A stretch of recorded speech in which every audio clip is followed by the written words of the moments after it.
Good morning student. 7th class विज्ञान विषय में आपका पार्ट 4 चल रहा है और आपका पार्ट 4 है ऊष्मा। उससे पहले बच्चों, आज जो है वो एक विशेष दिवस है। आप सब जानते हो कि आज भगवान श्री कृष्ण का जो है वो जन्मदिन है, जिसको हम कृष्ण जन्माष्टमी के रूप में मनाते हैं। आपको, आप सभी को और आपके परिवार को मेरी तरफ से कृष्ण जन्माष्टमी की हार्दिक शुभकामनाएं। चलिए अब वापस आते हैं अपने चैप्टर पर, चैप्टर 4 और हीट यानी ऊष्मा।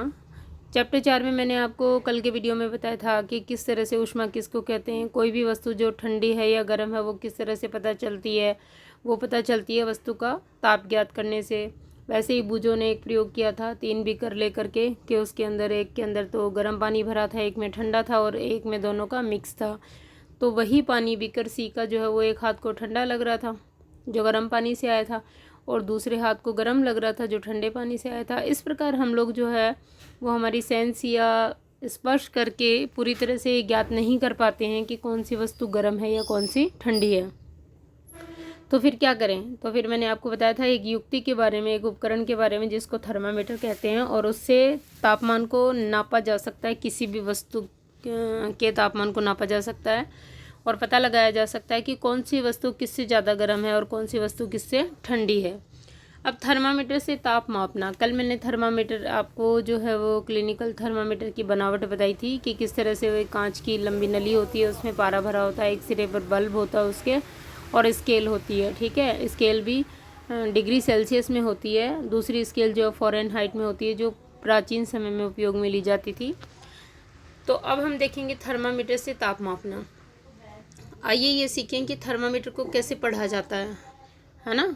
जो चीज़ हम यूज़ कर रहे हैं, जो उपकरण हम लोग यूज़ करेंगे, तो उसका पता होना चाहिए किस तरह से यूज़ करना है हमको। सबसे पहले इसके किन्हीं 2 क्रमागत, यानी एक के बाद एक, 2 क्रमागत मतलब एक के बाद एक क्रम से बड़े चिन्हों द्वारा, बड़ी बड़ी जो लाइनें होंगी ना स्केल पे, वो बड़े चिन्हों द्वारा निरूपित ताप के अंतर को नोट कीजिए कि 2 क्रमागत बड़ी चिन्ह या बड़े लाइन के बीच में जो है वो कितनी छोटी लाइनें हैं।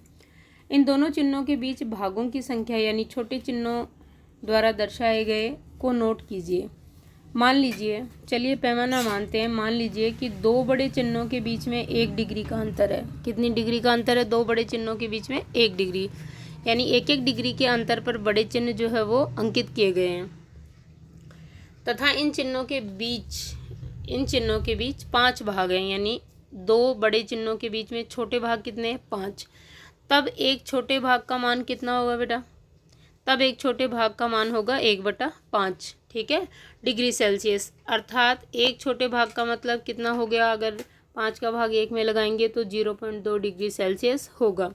तो इस तरह से हम लोग नाप सकते हैं, इस तरह से हम लोग अंदाज़ा लगा सकते हैं कि पारा कहीं भी अगर 2 बड़े चिन्हों के बीच में आकर रुकता है तो वो कौन से, जैसे मान लीजिए 2 बड़े चिन्हों के बीच में भी आके तीसरी लाइन पे रुकता है, तो इसका मतलब जितना भी टेम्परेचर होगा उसके बाद में 0.6 डिग्री सेल्सियस और आप नोट करेंगे। उपयोग करने से पहले थर्मामीटर को अच्छी प्रकार धो लीजिए। धोने के लिए किसी पुतिरोधी यानी रोगाणुरोधक, पुतिरोधी होता है रोगाणुरोधक, जो रोगाणुओं को नष्ट कर देता है, घोल का उपयोग करना सुरक्षित रहता है। क्यों सुरक्षित रहता है? क्योंकि देखिए, एक ही थर्मामीटर से हम लोग विभिन्न रोगियों का ताप नापते हैं। किसी को बुखार है, किसी को अलग तरह की बीमारी है, ठीक है ना, किसी को जुखाम है, तो उसके कीटाणु हमारे मुंह में रहते हैं। अगर हम लोग यूज़ करने के पहले और यूज़ करने के बाद इसको पुतिरोधी पदार्थ से नहीं धोएंगे तो वो बीमारी एक से दूसरे को लगने की पूरी संभावना रहती है।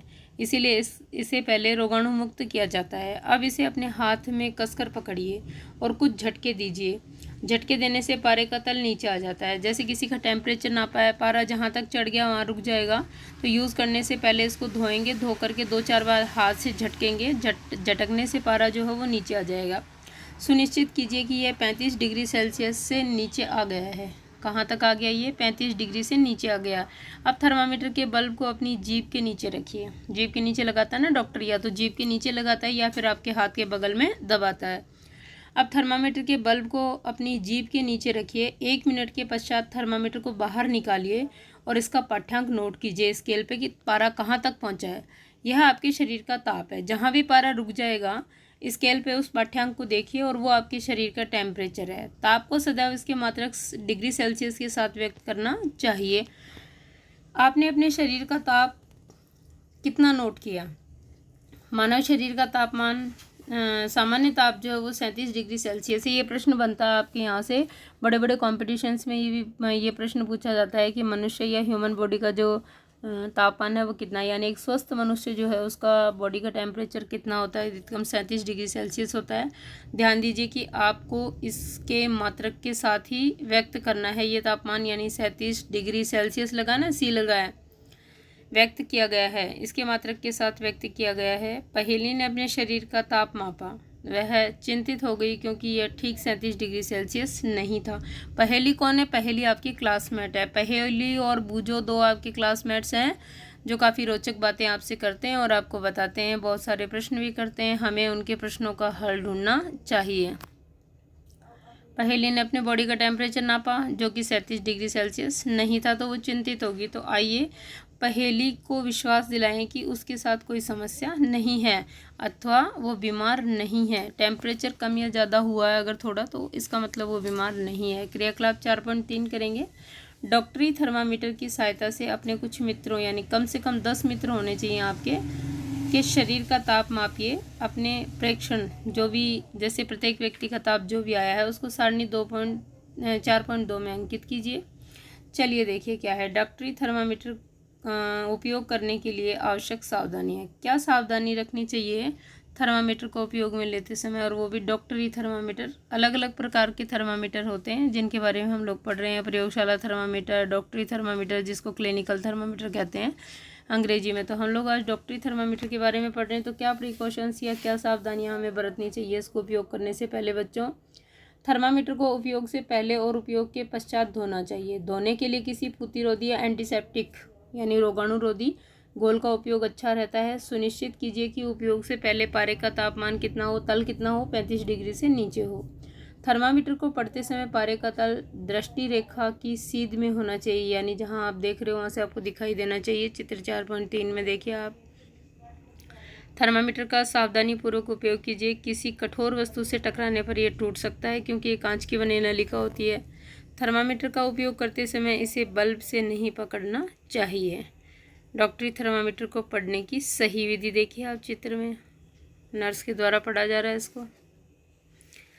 अब कुछ विद्यार्थियों के शरीर के तापमान यहाँ नोट करने हैं आपको। इधर नाम में तो आप अपने फ्रेंड्स के नाम लिखेंगे, मित्रों के, और उधर ताप मापेंगे तो कितना टेम्परेचर है वो लिखेंगे कॉलम बी में।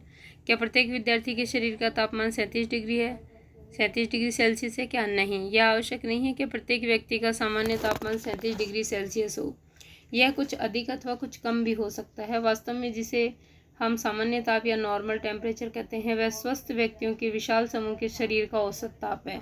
यानी लगभग कई सारे स्वस्थ व्यक्तियों को जब का टेम्परेचर जब नापा गया तो लगभग इतना आया, जैसे किसी का 36 पॉइंट कुछ आया, किसी का 37 पॉइंट कुछ आया, किसी का 35 पॉइंट कुछ आया।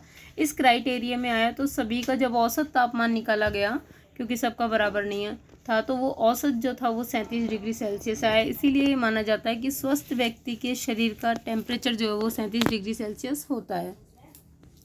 भुजों के मस्तिष्क में एक नटखट विचार आया। वह डॉक्टरी थर्मामीटर से गर्म दूध का ताप मापना चाहता था। पहेली ने उसको ऐसा करने से रोक दिया। चेतावनी देखिए, डॉक्टरी थर्मामीटर का उपयोग मानव शरीर का ताप मापने को छोड़कर किसी अन्य वस्तु का ताप मापने के लिए कभी मत कीजिए। थर्मामीटर को धूप अथवा आग के पास रखने से बचाइए। ऐसा करने से वह टूट सकता है। अगर अधिक गर्म वस्तुओं में डालते हैं हम लोग, ठीक है, बॉडी के अलावा वो कोई टेम्परेचर नहीं नाप सकता है, तो वो टूटने का डर रहता है। डॉक्टरी थर्मामीटर को केवल मानव शरीर का ताप मापने के लिए ही डिज़ाइन किया गया है।